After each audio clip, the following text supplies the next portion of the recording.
আমরা যারা মেটা add run করি তাদের জন্য একটা গুরুত্বপূর্ণ মেসেজ আমি দিব।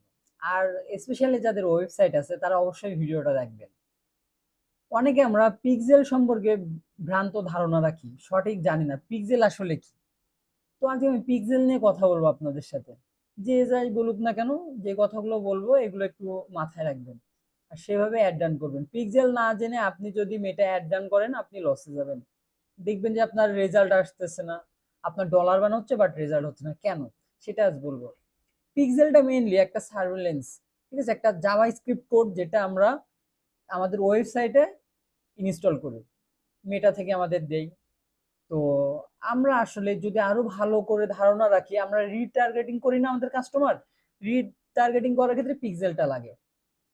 ধরুন আমি যদি আরো ভালো এক্সাম্পল দেই, আপনি দোকানে একটা জুতা কিনতে গেছেন, জুতা আপনি দোকানে গেলেন, জুতাটা হাতে নিলেন, বাট কিনলেন না, কিন্তু দোকানদার আপনার মাথায় রাখলো যে আপনি দোকানে আসছেন, জুতাটা কিনছেন, হাতে নিছেন, কিন্তু পারচেস করলেন না, জুতাটা দিয়ে আপনি চলে গেলেন। তার কিছুদিন পরে রাস্তায় ওই দোকানওয়ালার সাথে আপনার দেখা হলো। এবার ওই দোকানওয়ালা আপনাকে বললো যে ভাই আপনি গতদিন যেই জুতাটা দেখছিলেন সেটাতে আমাদের 30% ডিসকাউন্ট আমরা দিতেছি, আপনি নিতে পারেন। এবার দেখুন সেই দোকানওয়ালা কি করছে, কাস্টমারকে কিন্তু চিনে রাখছে। এবার যেই কাস্টমার ছিল সে ভাবলো কি আমরা চিনলো কিভাবে, কিন্তু দোকানওয়ালা কিন্তু তাকে চিনে রাখছে কেন, মনে রাখছে। তো পিক্সেল ঠিক এরকম, আপনার ওয়েবসাইটে যখন একটা মানুষ আসে আপনার ওয়েবসাইট ভিজিট করে, আপনার প্রোডাক্ট অ্যাড টু কার্ট করে বাট পারচেস করে না, পিক্সেলের কাজ হচ্ছে এগুলো মনে রাখা, আপনার ওয়েবসাইটে কারা কারা আসছে, কারা ভিজিট করছে, কারা অ্যাড টু কার্ট করছে, টোটাল সার্ভেলেন্স লাগে। তারপরে আবার যখন আপনি অ্যাড রান করেন তখন সেই ডেটাগুলো মেটার কাছে থাকে আপনার অ্যাড অ্যাকাউন্টে। তো এইভাবে আবার রিটার্গেট করতে হয়। তা রিটার্গেট করার ক্ষেত্রে আমরা এটা মাথায় রাখবো যে আমাদের কাছে পর্যাপ্ত ডেটা আছে কিনা। ডেটা যদি না থাকে রিটার্গেট করে আপনার হচ্ছে রেজাল্ট ভালো আসবে না, ডলার বার্ন হবে।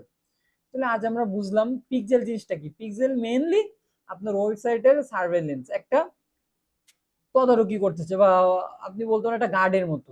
আপনার ওয়েবসাইট যারা ভিজিট করছে, যারা প্রোডাক্টে ক্লিক করছে, তাদের সব ডেটা, তাদের ডেটাগুলো আপনার পিক্সেলের মাধ্যমে স্টোর করে রাখা হয়। তো এইভাবেই ফেসবুক ডেটাগুলো পায়। তো তারপরে আমরা আবার রিটার্গেট করতে পারি ওই জুতার দোকানওয়ালার মতো। তো এইভাবেই ফেসবুক রিটার্গেট করে আমাদের কাস্টমারগুলো। তো ধন্যবাদ, আজকে আমরা বুঝলাম কিভাবে পিক্সেল কাজ করে এবং পিক্সেল কি। নেক্সট ভিডিওতে আরো অ্যাডভান্স লেভেলের আমি বলবো, সেই পর্যন্ত সাথে থাকুন।